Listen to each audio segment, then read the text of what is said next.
Доброе утро, ребята! Сегодня у нас очередной день, очередной влог правильного питания. Надеюсь, вам нравится, что они чаще стали выходить. Остался ровно месяц до моих соревнований.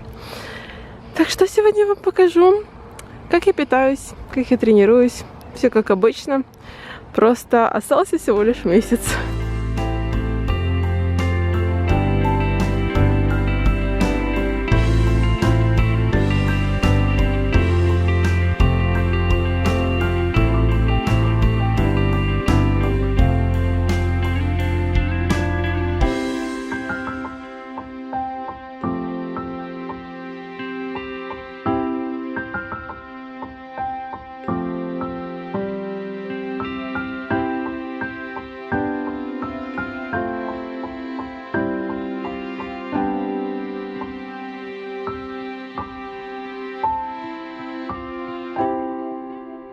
Так, ну что, у нас 11 часов дня, и мне бы сегодня пойти на тренировку. Я так понимаю, что я успею, наверное, только к обеду.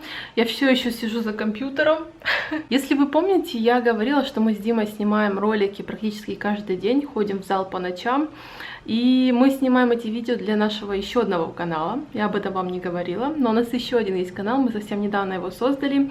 И сама суть, идея канала — это создать самую большую коллекцию видео с техникой выполнения упражнений для дома, для зала, для парней, для девушек, с инвентарем, без, ну, в общем, всевозможные упражнения, которые только могут вообще быть и возникнуть в вашей голове, на все мышечные группы, на любой уровень сложности. Так что это наша цель.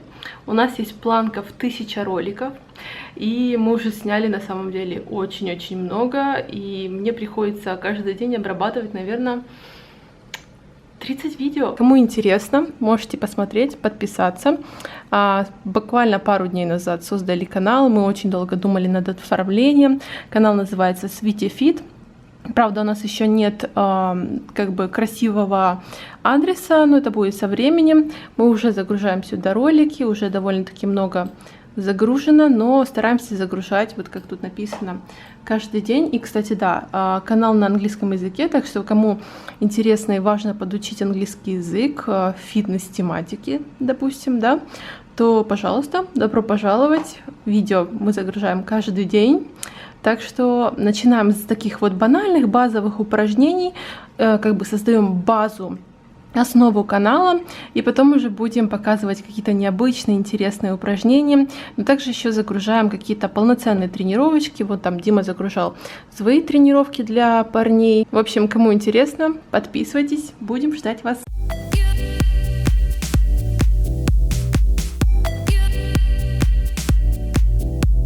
Так, я немножко решила сесть отдохнуть, хотя бы полчасика, потому что все эти гаджеты, компьютеры очень сильно портят мои глаза. Я реально начала это замечать, очень сильно пересыхает слизистая оболочка, поэтому даю себе небольшой вот такой вот перерывчик. Также я сейчас стараюсь чаще читать книги на английском языке. Это уже, наверное, 3-й раз я перечитываю этот роман. Не знаю, очень простой такой язык. Кстати, у кого есть электронные книги? Я вот подумываю о приобретении такой. Мне кажется, это будет лучше для моих глаз, если я стараюсь читать почаще. И я слышала, что есть электронные бумаги. Не книги, а электронные бумаги. К примеру, Pocketbook. В таких покетбуках могут храниться 1000 электронных книжек. Причем покетбуки, в отличие от других ридеров или айфонов, айпадов, открывают вообще любые книги в любых форматах. Для меня на самом деле это огромное спасение, потому что мне иногда подбешивает вот эта тема айфонов, айпадов, что ты не можешь любой формат закинуть, и вот эта дорогущая вещь не может прочитать обычный какой-то формат, и тебе необходимо все конвертировать. В плане покетбуков они, конечно, вот молодцы, что любой формат, 1000 книг, пожалуйста, все прочитаем. От длительного чтения покетбука совсем не устают глаза и не портится зрение. Его экран выглядит точь-в-точь, как страница бумажной книги. Покетбук — хорошая штука для школьников, студентов и пенсионеров. тем, кому особенно важно сохранять зрение. Кстати, читать с покетбука можно хоть на солнце или в темноте. На солнце буквы четкие, не выцветают, экран не слепнет и не бликует, как на телефоне или планшете. И, кстати, что удобно для меня, как для ночного чтеца, в покетбуках есть такая очень мягкая, легкая подсветка, которая не раздражает глаза. А еще ридеры покетбуки работают с одного заряда батареи целый месяц и не вздыхает к вечеру, как планшет или iPhone. Ридеры бывают разные, но, наверное, из всех моделей я бы, наверное, все-таки остановилась на Pocketbook. Это все-таки лидеры среди всех читалок, если сравнивать как iPhone среди смартфонов. К примеру, такие покетбуки стоят от 6500 рублей. Мне очень нравится эта модель в таком красном благородном цвете. Мне кажется, смотрится действительно круто. И если вам интересно заценить такой покетбук, такую электронную бумагу, то проходите по ссылочке в описании под моим видео и зацените.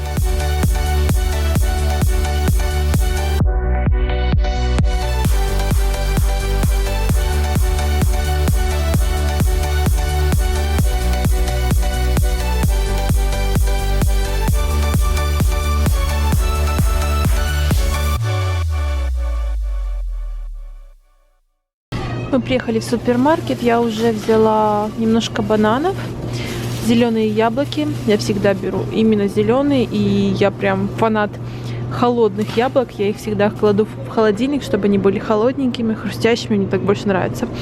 Так, возьму, наверное, клубнику, здесь 2 упаковки за $4, но нужно смотреть, иногда она бывает не очень свежая, если честно.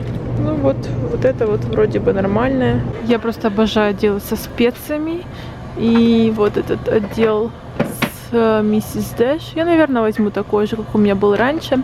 Кстати, вот такие вот спреи, масло спрей я использую обычно, чаще всего. Так, что еще я здесь взяла? Я взяла 2 луковички, помидоры, вот такие вот тортильи. Whole grain, то есть крупная зерновая, там, в общем, все полезно. 3 вот таких вот тунца в воде. 75 центов, кстати, баночка всего стоит. Вот эту крутую вещь я взяла. Не знаю насчет полезности, но мне очень нравится именно с тунцом. Вот я не знаю, я сегодня сделаю. Вот сметана, кстати, здесь называется sour cream, то есть сметана здесь есть и довольно-таки неплохая. О, мне надо яйца. Наверное, возьму 2 упаковки. А может даже 3. Я еще возьму 2 упаковки зерненого творога. Он называется Gouda Cheese. Вот примерно такая у него цена. Вот тоже такой же Gouda Cheese. Но мне не знаю, я почему-то люблю именно вот этот вот в розовой баночке. 2 штучки возьму. Так, мне еще нужен галлон молока. Я возьму вот такое. Так, ребят, ну что, я приползла своей тренировки, давайте вам расскажу, что же я сегодня делала.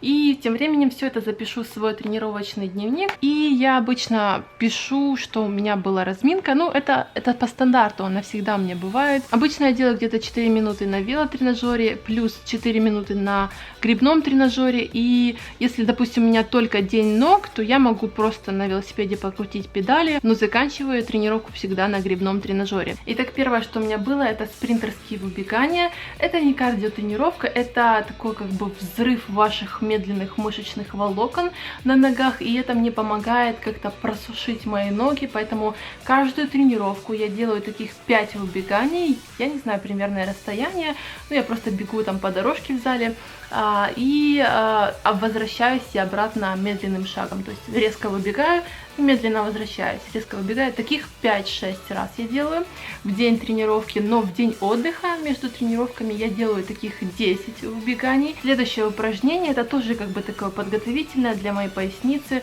Это, конечно же, экстензия, я ее выполняю каждую мою тренировку, неважно, что я делаю, и я уже ее выполняю с блином 45 паундов. Конечно, первый будет разогревающий такой подход, а потом уже следующие 4 подхода будут с этим блином. Сегодня у меня день становой, поэтому после экстензии я перехожу к становой тяге. Стараюсь немножко повышать свои уже рабочие веса, но вот я не знаю, я заметила, что в один день я могу вот реально нормально поднять, немножко даже добавить какого-то веса дополнительного, а в какой-то день я даже не могу подняться до своего рабочего веса.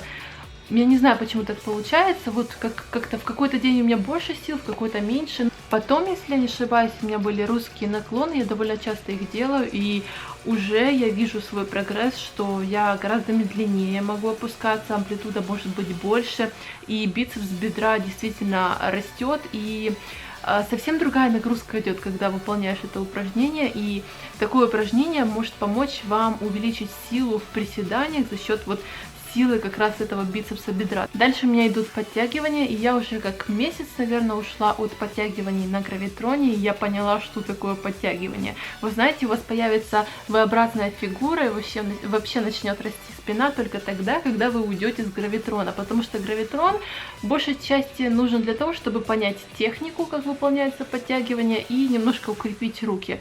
Потом, когда вы это все уже укрепляете, сразу уходите с гравитрона, потому что прогресса в гравитроне не может быть. Прогресс в подтягиваниях может быть только, когда вы подтягиваетесь собственным весом. Также я начинаю немножко учиться подтягиваться на кольцах. Это очень сложно. Вначале я подтягиваюсь именно на них, а потом уже перехожу в подтягивание на кольцах, но немножко в наклоне, как бы добиваю свою спину.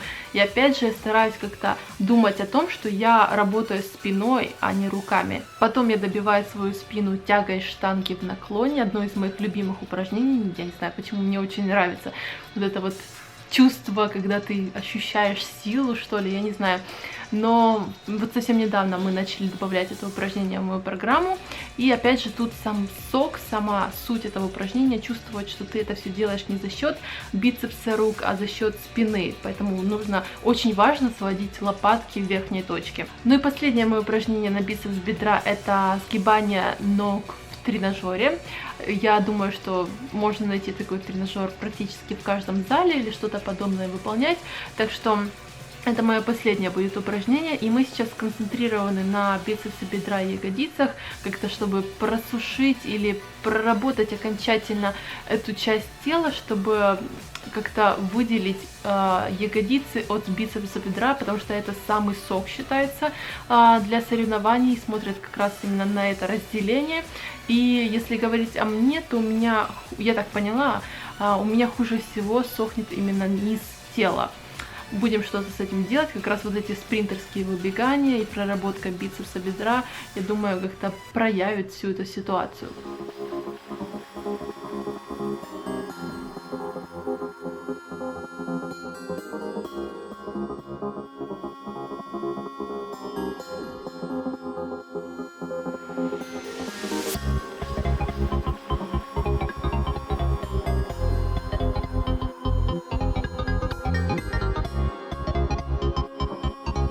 Ну что ж, время перекусить после тренировки. Кстати, после тренировки я выпила, как обычно, протеин и половинку банана.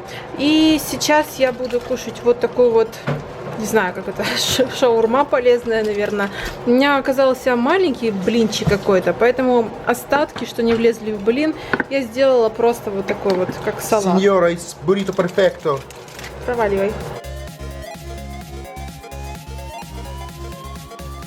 Так, я решила устроить себе небольшой перекусик. У меня здесь 2 рисовых хлебца с сыром, зерненый творог, немножко моих специй и вот такое 2 яйца вареных.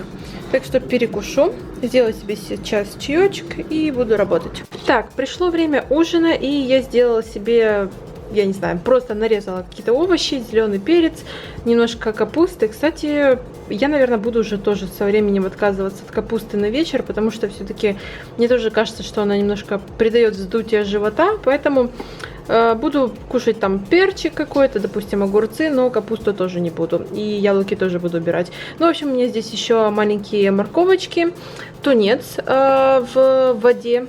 По-моему, это просто соленый огурец, мелко-мелко нарезанный, но мне очень нравится сочетание вот этой вот штуки вместе с тунцом. Прям вот очень вкусно получается.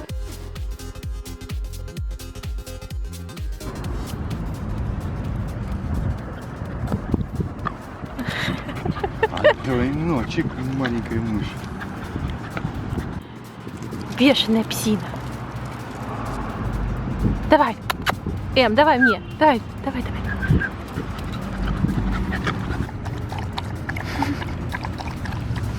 Ты счастливая псина. Счастливая собака.